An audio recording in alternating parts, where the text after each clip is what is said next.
Hello and welcome back to another episode of Generation Films. My name is American Ben, and today we're going deep into the mind of Kang Sae-byeok, Squid Game's most powerful character. Before we begin, just a quick note, do make sure you're subscribed to our East Asian drama and anime channel, Generation Uchi. We have lots of Squid Game content over there, including a video on Han Min-yo, the most misunderstood character in Squid Game, either out right now or within the next day or so. So go ahead and check that out. Anyway, Sae-byeok is a North Korean defector whose ornery manner, we assume from very early on in the series, is attributable to her harrowing life experiences, especially in risking her life and leaving everything she knows behind to seek a better life south of the 38th parallel. Yet, quiet and cagey as Sae-byeok is, she still remains a bit of a mystery to the average viewer. So today we need to ask, what's behind her hardened facade? What explains her actions in the show? And what are we supposed to take from the totality of her story? Ultimately, I think hers is a tale of a buoyant soul reduced to its grimmest parts through the medium of cruel experience. Our introduction to Sae-byeok does little to spin her in a positive light. We meet her, albeit unknowingly, amidst her successful attempt to pickpocket an oblivious and otherwise preoccupied Gi-hun. She's a petty criminal, but we're pretty immediately made to sympathize with her when inside the game arena, a more ruthless baddie, Duk-soo, begins to physically accost her, and Gi-hun follows along in similar, though less aggressive fashion. Both of these grown men put their hands on her in this moment, show her little mercy, and think not of her welfare or the motivations for her underhanded actions. However, before we can work up a single tear in her name, we come to find out that actually she herself is pretty vicious, or at least it seems that way. 지금 한 대 더 쳐줄까 네 뒤통수? 하지 마 제발. 떨지 마 병신아. 그러다 걸리면 죽어. She can handle herself, and her actions towards Duk-soo in the red light green light game don't exactly paint her as a saintly actor. Rather, she reads as rather unfriendly. And then, when given the chance to leave the competition after it becomes clear to the participants that death is a likely outcome of the games, she votes to stay in. Thus, should we really feel bad for her? But then we come to understand why she's so harsh-hearted, so felonious in action and bellicose. She has a little brother to take care of, Chol, and she's promised him that she'll see to it that their parents back in North Korea make it safely to the south and reunite with them by next year. 내년엔 우리 다 같이 모여서 한 집에서 살게 될 거다. Of course, as Sae-byeok well knows, this is an empty promise on her part, as their father is dead. He was shot during the course of his journey out of North Korea. She loves her brother, doesn't want him to hurt, and especially given the apparent inhospitable nature of the orphanage he lives at, she's all he has. You'll recall back in the first episode of the show, Gi-hun makes a promise to his daughter with a similar deadline. 내년 생일에는 진짜 좋은 선물을 사줄게. 가영 약속. These pledges aren't intentionally empty. Even if they don't know if they can live up to them, both Sae-byeok and Gi-hun are hopeful that they will live up to their word. They are hopeful that things will be better next year, somehow, some way. And it's not insignificant that Sae-byeok specifically is on some level still optimistic about her life. Sae-byeok's softness in this scene and the loving embrace that closes it out contrasts sharply with her actions and attitude the next time we see her. She meets up with this sleazy fellow who claims he can facilitate the defection of her mother to South Korea. This is the market's answer to her problem. The crooked arise to fulfill jobs the principled won't. Criminals are incentivized to take advantage of desperate people like Sae-byeok, but at least there's someone willing to take on her quest, I suppose. 그래서 얼만데? 최소한 4천 이상은 있어야. However, when this man announces the steep price Sae-byeok will have to pay to procure his services, she throws hot coffee in his face without a second thought and presses a knife to his throat as a subtly threatening gesture to accompany her verbalized threat on his life. 돈 구해온다. 한 번 더 나 속이면 다음엔 무조건 네 목부터 딸 거야. Why does she attack him? Well, we know that, I suppose. He lost or stole her money the first time around and now is trying to raise his price. I guess the right question is, why is she like this? And what are we to make of her violent actions? Well, think about her plight. She wants to rescue her family, but she has no lawful means by which to do so. What is the North Korean defector supposed to do? Saving her family is understandably her #1 priority. It's probably all she can think about, everything she worries about. The only option she has is to descend into the underworld and deal with unsavory figures. There's no nice people operating in the people smuggling trade, and there's no safe humanitarian path out of North Korea. Stay or leave, North Koreans will suffer. That is their plight in this reality. It's just that the end of one path, the road out, leaves them reason to hope. Sae-byeok understands this depraved binary because she's been through it. And now when faced with a choice between living safe and sound above ground in South Korea, but leaving her mother behind, and saving her mother but putting herself in danger to do so, she doesn't hesitate to make her decision. This isn't normally the case, but sometimes in order to do something good, you have to do something bad first. You have to become bad. I am vengeance.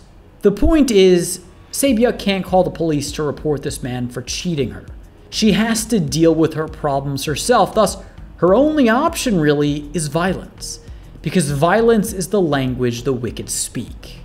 This explains the version of Sae-byeok we meet in Squid Game. She's not churlish or combative by nature. I mean, she gets scared of a little rat scurrying through the vents. We also hear her breathing heavily, eyes wide with terror, during the brawl in the dark that was initiated by Deok-soo's gang.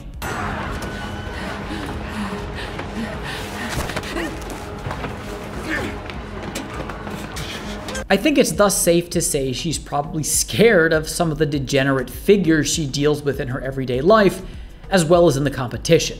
However, she knows that matching the pugnacity and violence of those around her in the darkest parts of society will win her respect and scare off predators. In this way, she's very brave because, though fearful, she does not blink in the face of her enemies. 내가 지나간 일은 다 잊고 받아줄 테니까 내 밑으로 들어와. 원래 우리 한 팀으로 꽤 괜찮았잖아. 응? 아직도 어세냐? After she refuses to back down to Deok-soo in the first game and on the contrary hits back, he entreats her to join his gang. She wins his respect not by charming him, but by matching his iniquity. Of course, she refuses his invitation because at this point in her life, she has no capacity to trust anyone. There's a moment very early on in the show which demonstrates how Sae-byeok has become so distrustful of man. After the participants vote to end the game, she's dropped off on the street along with Gi-hun. 자, 나도 빨리 좀. 자, 그 나이에 순진한 거야, 멍청한 거야? 당신 풀어주면 돈 내놓으라고 나한테 뭐라고 할 거잖아. She refuses to untie him, even after he helps her escape her binds, because she thinks that he will immediately come after her for the money she stole from him. He promises he won't, and she eventually relents, cutting his hands free. Unfortunately, though, Gi-hun does not live up to his word.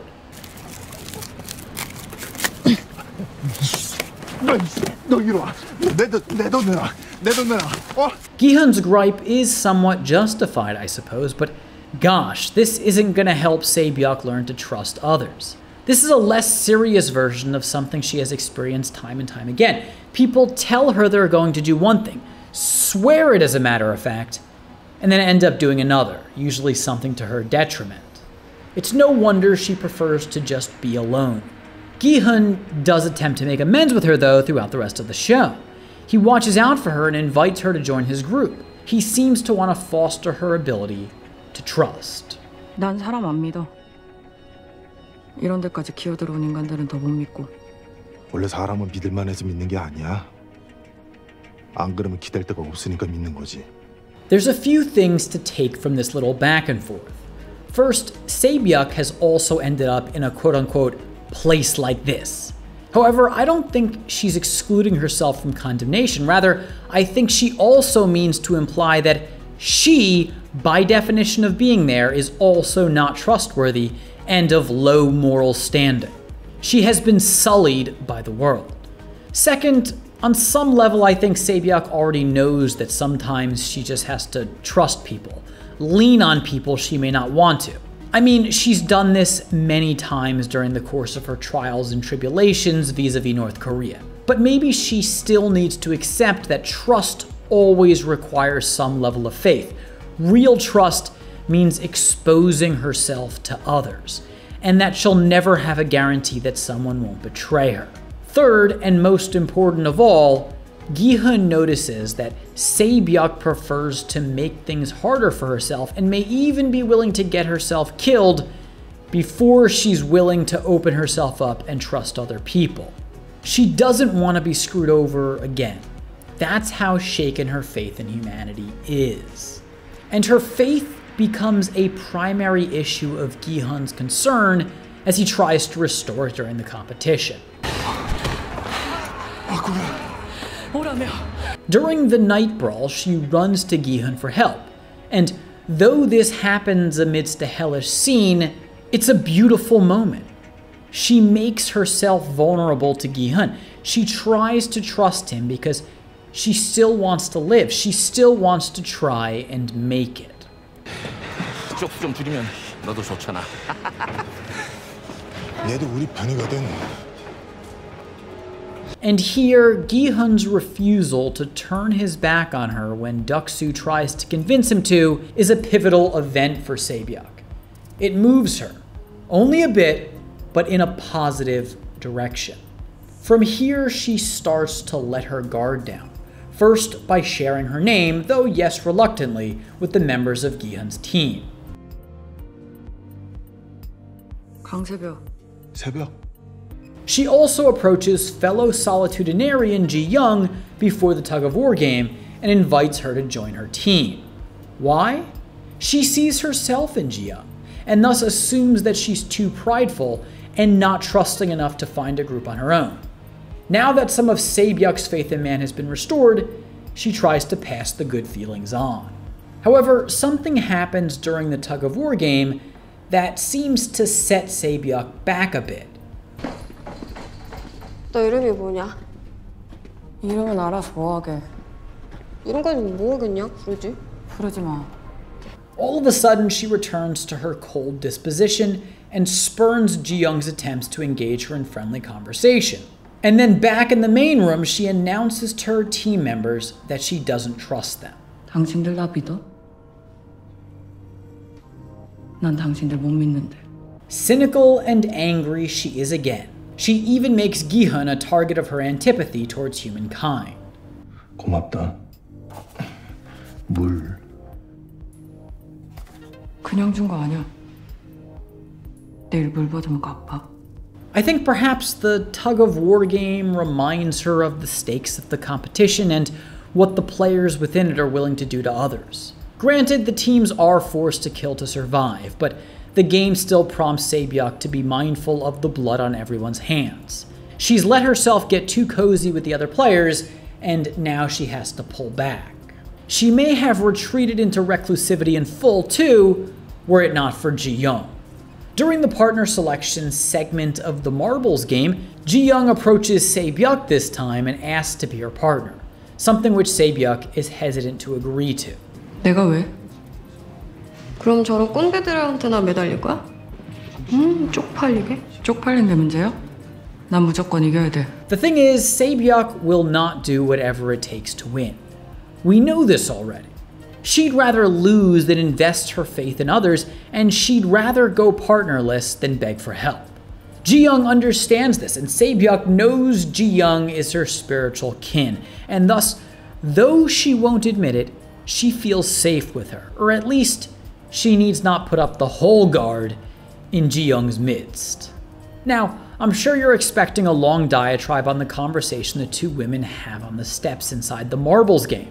However, I'm going to save a full analysis of this dialogue for a dedicated video on Ji-young, because I think it reveals more about her than her grumpier companion. That said, there is importance in this conversation for Sae-byeok. Ji-young gets her to open up and talk about real things. 아버지는 강을 건너다 총에 맞아 강물에 떠내려갔고 어머니는 중국에서 공안들한테 잡혀서 다시 북으로 끌려갔고. Sae-byeok starts to crack when her human side is explored, which is probably part of the reason she keeps it so hidden behind a tough exterior in the first place. Ji-young needs Sae-byeok to make herself vulnerable so the two can connect on their commonalities in essence rather than an outward personality. 뭐 어디 가고 싶은 데라든지. 제주도. 제주도? Ji-young even gets Sae-byeok talking about her hopes and dreams. She finds the optimism in her, and well, this is important to Ji-young for other reasons we will discuss in the video on her, but for our purposes right now, we get to see Sae-byeok in human form. Sae-byeok finds her trust in man restored once again, denoted as always by the revealing of her name.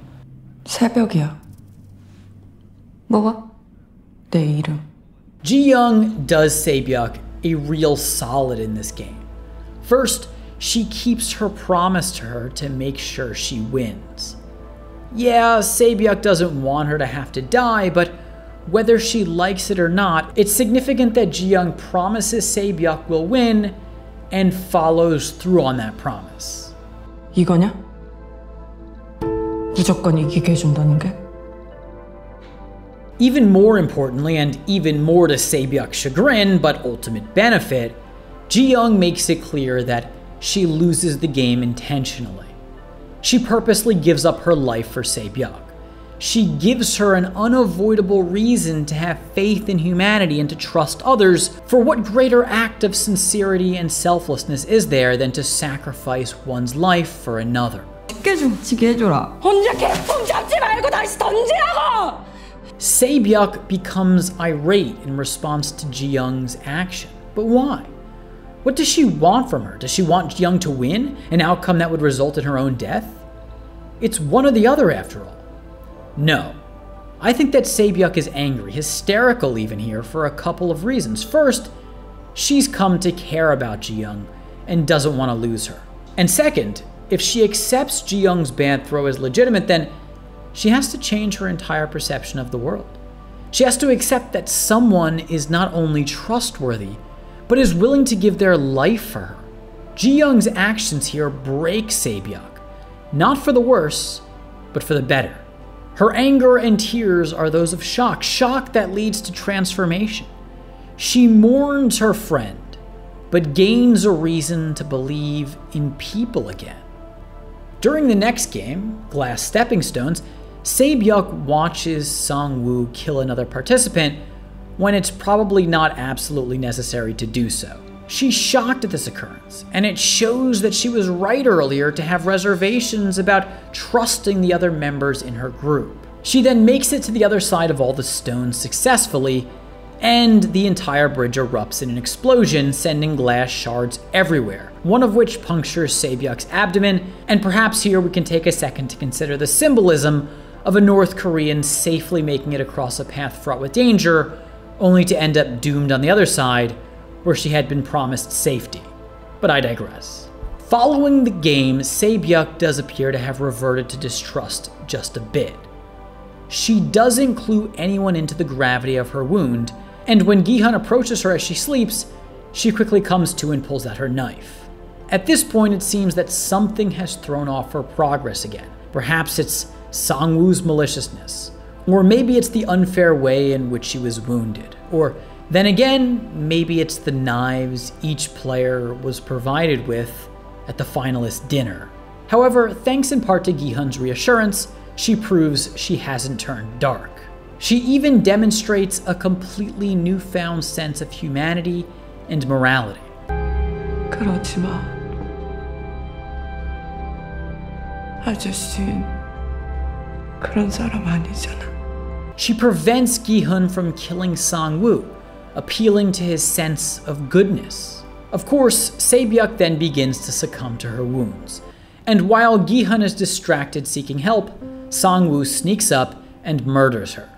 She dies the way I imagine she most fears, at the hand of her fellow man. Just like so many North Koreans, she's born into abominable cruelty, privy to utmost suffering, and confronted with the bleakest of choices, and to her end finds no justice in this life. Yet, she fights through unimaginable obstacles. She makes it through so much and never loses hope. There's this sort of sad moment in her final conversation with Gi-hun, her last conversation in life, in which she rues all of the promises she's made to her little brother. Promises she's tried to keep, but that she won't keep. 돈 벌면 데리러 가기로 했어.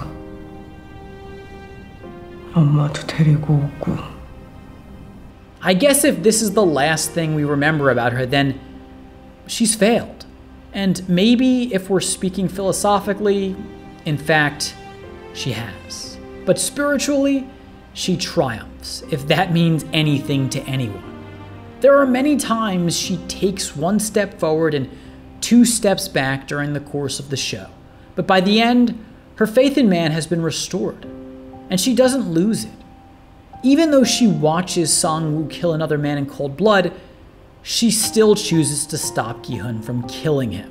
She sees a higher purpose to morality beyond just practical outcomes. She speaks to who people are fundamentally. She speaks to the soul, and I think in this way, she triumphs. Her essence finds its way to the surface ere death does her part, and even if we discount speculation about mystical things that may ensue her passing, I think that the hope and faith she finds on the way out speaks well for the rest of us. Anyway, that's the video. I hope you enjoyed my take on Sae-byeok. I was tired when I recorded it, so if my voice sounded limp, I do apologize. Still, if you did enjoy the video, please do give it a big thumbs up.